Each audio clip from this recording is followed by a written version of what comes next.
Very good evening to all of you. Last class के अंदर हम लोगों ने सेकंड लॉ ऑफ थर्मोडायनेमिक्स में कार्नोट हीट इंजन की एफिशिएंसी से रिलेटेड न्यूमेरिकल्स को सॉल्व किए। आज की क्लास में हम लोग सेकंड लॉ ऑफ थर्मोडायनेमिक्स के अंदर ही पढ़ने वाले हैं एंट्रोपी एंड एंट्रोपी से रिलेटेड न्यूमेरिकल प्रॉब्लम्स को। फर्स्ट क्वेश्चन में हमें दिया हुआ है 1 mole of an ideal gas expand reversibly and isothermally at 300 kelvin from 5 litre to 20 litre. आपको फाइंड आउट करना है the entropy change of the gas. जब हमें वॉल्यूम दिया हुआ है और साथ में कंडीशन दी हुई है आइसोथर्मल, इस केस में डेल्टा एस जो हम कैलकुलेट करेंगे, इसके लिए फॉर्मूला है delta S equal to N C V L N T two upon T one plus N R L N V two upon V one. क्योंकि कंडीशन आइसोथर्मल है, इसका सीधा सा मतलब है temperature T one equal to क्या हो जाएगा टी टू। और जैसे ही हम T one equal to T two यहाँ पर लिखेंगे तो इससे जो फर्स्ट वाला टर्म यहाँ पर है N C V L N T two upon T one, ये टर्म बन जाएगा जीरो, क्योंकि T two upon T one की वैल्यू आ जाएगी वन, एल एन वन आपका हो जाता है जीरो। तो ये पूरा टर्म आपका क्या हो जाएगा जीरो, जिससे डेल्टा एस इक्वल टू हमारे पास रह जाएगा N R L N V two upon V one. N की वैल्यू में दे रखी है 1 मोल, आर की वैल्यू में दे रखी है 8.314। ये नेचुरल लॉग है, इसे कॉमन लॉग में पहले कन्वर्ट कर लीजिए 2.303। देन लॉग वी टू की वैल्यू में दे रखी है 20 और वी वन की वैल्यू में दे रखी है 5। अब इसे हम सॉल्व करें तो सॉल्व करने में हमें क्या मिल जाएगा, delta S equal to 8.314 into 2.303 into log यहाँ पे आ जाएगा 4। इसे सॉल्व करें तो 8.314 इंटू 2.303 लॉग 4 को हम लिख सकते हैं 2 log 2। Then delta S equal to 8.314 into 2.303 into 2 into 0.3010। Finally आप इसे मल्टीप्लाई करोगे तो मल्टीप्लाई करने पे जो वैल्यू आपको यहाँ पे मिल जाएगी, 2 इंटू 3 होता है 6, 0.6 हो गया ही। 2.3 से आप 0.6 को मल्टीप्लाई करोगे तो जो वैल्यू आपको मिलेगी वो 1.68 के समथिंग कुछ मिलेगी। और 8 से आप इसे मल्टीप्लाई करोगे तो फाइनल वैल्यू जो आपकी निकल के आएगी वो वैल्यू 11.53 जूल पर केल्विन के आसपास वैल्यू आपको देखने को मिलेगी। तो ऑप्शन नंबर बी यहाँ पर क्या है आपका करेक्ट आंसर है। इजी क्वेश्चन है, बस डेल्टा एस की वैल्यू का आपको ध्यान में रखना है और कहाँ पे कौन सी वैल्यू लगानी ये भी आपको ध्यान देना है। इस बार टेम्परेचर और वॉल्यूम ये दोनों कंडीशंस हमारे पास में वॉल्यूम में चेंज हो रहा है, टेम्परेचर हमारा कांस्टेंट है, इसलिए हमने delta S equal to N C V L N T two upon T one plus N R L N V two upon V one इस इक्वेशन को यूज किया है। अब हो सकता है कि किसी क्वेश्चन के अंदर हमें वॉल्यूम ना दिया जाए, प्रेशर दे दिया जाए, या प्रेशर और वॉल्यूम की कंडीशन दी जाए, टेम्परेचर ना दिया जाए, तो अकॉर्डिंगली हम क्या करते हैं डेल्टा एस को चेंज कर लेते हैं। तो डेल्टा एस तीन इक्वेशंस में हम लोग यहाँ पर देख सकते हैं। पहली जो हमने यहाँ पे लिखी हुई है, दूसरी प्रेशर और वॉल्यूम के टर्म में, और तीसरी टेम्परेचर और प्रेशर के टर्म में। सेकंड क्वेश्चन में आपको दिया हुआ है 1 mole of an ideal gas is heated at constant pressure from 300 kelvin to 600 kelvin. CP equal to आपको दिया हुआ है 7/2 आर। फाइंड आउट करना है एंट्रोपी चेंज। अब इस पर क्वेश्चन सिमिलर है, डेल्टा एस आपको निकालना है। आपको यहाँ जो मिल रहा है वो है टेम्परेचर में चेंज 300 केल्विन से 600, बट इस बार आपको दिया हुआ है प्रेशर आपका क्या है constant.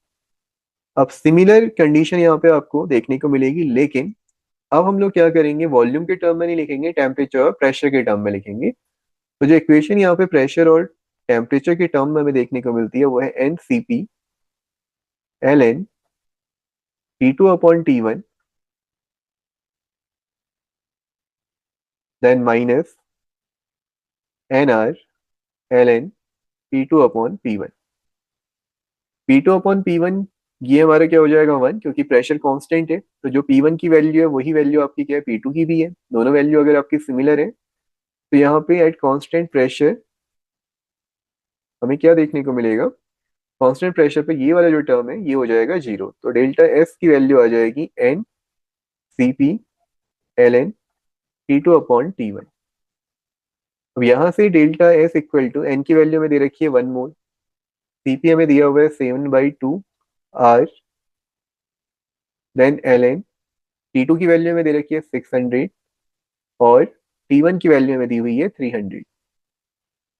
Delta S equal to 7/2R को हम लिख सकते हैं 3.5, साथ में R की जो वैल्यू है ये 8.314 आपको रखनी है। ये नेचुरल लॉग है, इसे कॉमन लॉग में कन्वर्ट करना है 2.303, देन लॉग, डबल जीरो से डबल जीरो कैंसिल हो गया, 3 से 6 कैंसिल हो गया 2 टाइम, तो डेल्टा इज इक्वल टू मेरे पास आ गया 3.5 इंटू 8.314 इंटू 2.303 और log 2 की वैल्यू है 0.3010। यहाँ से अगर हम डेल्टा एस निकालेंगे, डेल्टा एस कैलकुलेट करेंगे, तो डेल्टा एस की जो वैल्यू यहाँ पे कैलकुलेट करने के बाद निकल के आएगी, वो निकल के आ जाएगी, आप इसे सॉल्व करोगे तो 2.3, ये 0.3 है, सॉल्व करने पे ये वैल्यू 0.693 के आसपास आती है, और 0.693 या 0.7 को आप मल्टीप्लाई करोगे किसके साथ में, 3.5 के साथ, और 2.1 के आसपास वैल्यू मिलेगी, और 2.1 को अगर आप 8.3 से मल्टीप्लाई करोगे तो वैल्यू आपकी 8 इंटू टू 16, 16 से थोड़ा ज्यादा, तो 16 से थोड़ा ज्यादा आपके पास एक ऑप्शन है, option number B 20.2 joule per kelvin, option number 20 का क्या है करेक्ट। तो दो सिमिलर क्वेश्चन हमने किए हुए हैं, बस दोनों में डिफरेंस क्या है, एक प्रेशर और टेम्परेचर के टर्म में हमने डेल्टा एस की इक्वेशन लिखी है एक में, और दूसरे में हमने वॉल्यूम और टेम्परेचर के टर्म में डेल्टा एस की वैल्यू लिखी हुई है।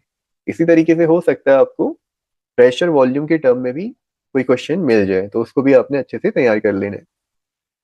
इसके बाद आपके पास क्वेश्चन है, water boils at 373 kelvin if delta H of vaporisation equal to 40.7 kilo joule per mole, find out the entropy of vaporisation. ये आसान क्वेश्चन है क्योंकि यहाँ पे आपको हीट दी हुई है, डेल्टा एच ऑफ वेपराइजेशन ये आपको दिया हुआ है, आपको फाइंड आउट करना है डेल्टा एस ऑफ वेपराइजेशन।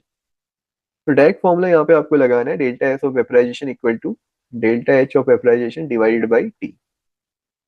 इसे आप सॉल्व करोगे, ये 40.7 किलो जूल पर मोल आपको दिया हुआ है, जितने भी आंसर्स आपके पास है वो जूल पर मोल पर केल्विन में, इसलिए इसको हम क्या करेंगे किलो जूल से जूल में कन्वर्ट करेंगे, तो 40.7 इंटू यहाँ पे हमें लिखना पड़ेगा 1000 डिवाइडेड बाई टेम्परेचर में दिया हुआ है 373।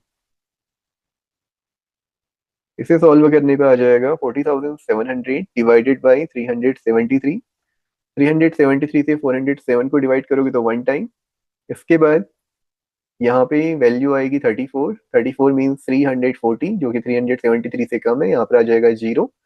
तो सारे ऑप्शंस में से केवल ऑप्शन नंबर सी ऐसा है जिसमें 1 के बाद जीरो आ रहा है, इसलिए बाकी ऑप्शंस आपके एलिमिनेट हो गए, ऑप्शन नंबर सी करेक्ट है, आगे सॉल्व करने की रिक्वायरमेंट नहीं है। आप चाहो तो खुद से इसको सॉल्व कर लेना, यही वैल्यू आपको देखने को मिलेगी। तो 109.1 जूल पर मोल पर केल्विन, ये आंसर यहाँ पे हमें देखने को मिल रहा है।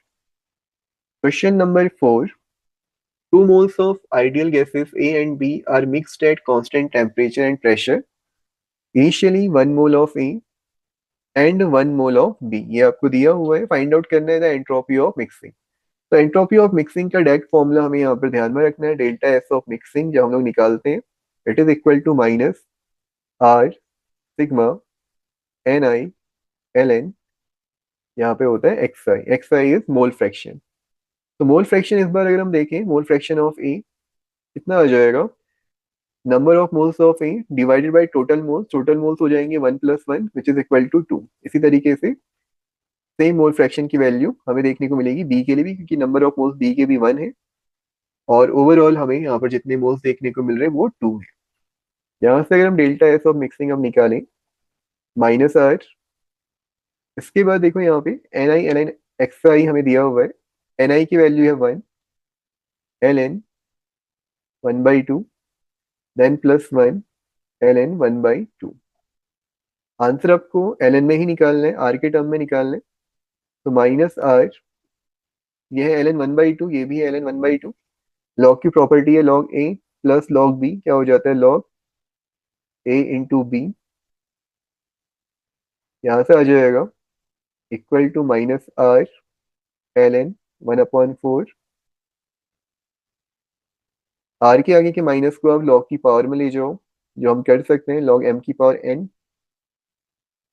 यहाँ पे आ जाएगा -1, पावर -1 आ गई, देन आर एल एन। ये जो 4 है, 4 की पावर -1 है, ऊपर आएगा तो क्या हो जाएगा, 4 की पावर +1। इसे हम लिख सकते हैं आर एल एन 2 की पावर 2। पावर आगे आ गई तो मिलेगा हमें 2R ln 2। Option number B, 2R ln 2 इस क्वेश्चन का सही आंसर है। इजी क्वेश्चन है, बस ध्यान में ये रखना है कि डेल्टा एस ऑफ मिक्सिंग जब भी आपसे पूछा जाएगा तो delta S of mixing equal to क्या है, -R sigma NI ln xi। सबसे पहले मोल फ्रैक्शन निकाल लेना। मोल फ्रैक्शन निकालने के बाद यहाँ पे समेशन है, सारी वैल्यूज आपको ऐड करनी है। NI ln xi, चाहे आपके पास 2 कंपोनेंट है, 3 कंपोनेंट है, 4 कंपोनेंट है, जितने भी कंपोनेंट्स होंगे उनको इसी तरीके से आपने ऐड करते चले जाना है। और फिर यहाँ पे लॉग की प्रॉपर्टी हमने लगा दी, लॉग ए प्लस लॉग बी, इसको हम लिख सकते हैं लॉग ए इंटू बी। यहाँ से log 1/4 आ गया, आगे जो माइनस का साइन है उसे पावर में ले गए, जो हम कर सकते हैं, लॉग की प्रॉपर्टी है। और यहाँ से हमें देखने को मिला ln 4, जैसे हम लिख सकते हैं 2 की पावर 2। अगेन जो पावर है उसको हमने आगे लिख लिया, जैसे हम यहाँ पे माइनस को लेके गए थे पावर में, वैसी पावर को हम आगे भी ला सकते हैं। तो इसका सही आंसर है option number B, 2R ln 2। Question number 5, the increase in entropy when 1 mole of ice at 0 degree Celsius melts completely into water, given that the latent heat of fusion of ice is 80 calories per gram। ये question UKPSC 2018 PGT में पूछा गया question है। यहाँ पे आपको बोला गया है कि जब आइस मेल्ट होती है तो उस केस में कितना इंक्रीजमेंट हमें एंट्रोपी में देखने को मिलता है। अगर आप ऑप्शंस देखेंगे तो ऑप्शंस में आपको कैलोरीज पर मोल पर केल्विन, कैलोरीज पर ग्राम पर केल्विन, इस तरीके से आंसर दिया हुआ है। या फिर यहाँ पे आप वापस से देखेंगे तो 2.637 कैलोरीज पर मोल पर केल्विन, और लास्ट वाला है कैलोरीज पर ग्राम पर केल्विन। अब आपको जो आंसर निकालना है वो मोल्स में निकालना है, क्योंकि जब हम लोग डेल्टा एस निकालते हैं तो वो पर मोल में ही कैलकुलेट करते हैं। डेल्टा एस कैलकुलेट करने के लिए हमें रिक्वायरमेंट क्या होगी, जैसे अभी हमने देखा था डेल्टा एच ऑफ वेपराइजेशन, वैसे ही यहाँ पे हमें रिक्वायर्ड होगा delta H of fusion divided by T. अब डेल्टा एच ऑफ फ्यूजन क्या हमें दिया हुआ है, हमें दिया हुआ है, लेकिन ये जो वैल्यू दी हुई है ये 80 कैलोरीज पर ग्राम दी हुई है। ठीक है, ये वैल्यूज हमें दी हुई है 80 कैलोरीज पर ग्राम। अब हमें पता है जब हम लोग बात करते हैं आइस की या वाटर की, तो उस केस में अगर मुझे पर ग्राम यहाँ पर बोला गया है तो कितने ग्राम हमें देखने को मिलेंगे 1 मोल में। 1 मोल ऑफ आइस में हमें देखने को मिलेंगे 18 ग्राम, क्योंकि फॉर्मूला होता है H2O। H2O का आप सॉल्व करोगे कितना आ जाएगा, यहाँ से आपको मिलेगा 2, 2 × 1 है, और ऑक्सीजन हो गया 16, ओवरऑल 18। तो ये जो वैल्यू आ रही है कि 1 मोल में आपके कितने ग्राम आ गए, 18। तो यहाँ पर अगर मैं 18 लिख रहा हूँ तो ये पर मोल में आपको क्या मिल जाएगा, डेल्टा एच ऑफ फ्यूजन। तो 80 × 18 विच इज इक्वल टू 144, और यहाँ पे साथ में जीरो, तो 1440 की वैल्यू आ रही है। और यहाँ पे आ जाएगा कैलोरीज पर मोल, ये वैल्यू आपकी आ गई डेल्टा एच ऑफ फ्यूजन की। अब ये आपको मिल गया, डेल्टा एस आपको कैलकुलेट करना है। तो 1440 डिवाइड बाई टी, टी यहाँ पर कितना है, 0 degree Celsius which is 273। Solve करोगे 273 है, 1440 है। सॉल्व करने पे ऑप्शन ए और बी में से ही कुछ आएगा, सी और डी तो नहीं आ सकता। इसमें अगर आप देखोगे तो ऑप्शन ए में आपको क्या दिया हुआ है, पर मोल में आंसर दिया हुआ है, इसलिए इसको सॉल्व करने पे आपको मिलेगा कैलोरीज पर मोल पर केल्विन, और जो वैल्यू निकल के आएगी वह है 5.275, ऑप्शन नंबर ए। इसके बाद आने वाली क्लासेस के अंदर हम लोग थर्मोडायनेमिक्स के जो टॉपिक्स अभी रह गए हैं, जिसमें गिब्स फ्री एनर्जी, फुगैसिटी, एक्टिविटी और थर्ड लॉ ऑफ थर्मोडायनेमिक्स से रिलेटेड टॉपिक्स हैं, क्वेश्चंस हैं, उन्हें हम लोग कवर करेंगे। आज के लिए इतना ही। Thank you for watching this class. Bye bye, have a great time to all of you.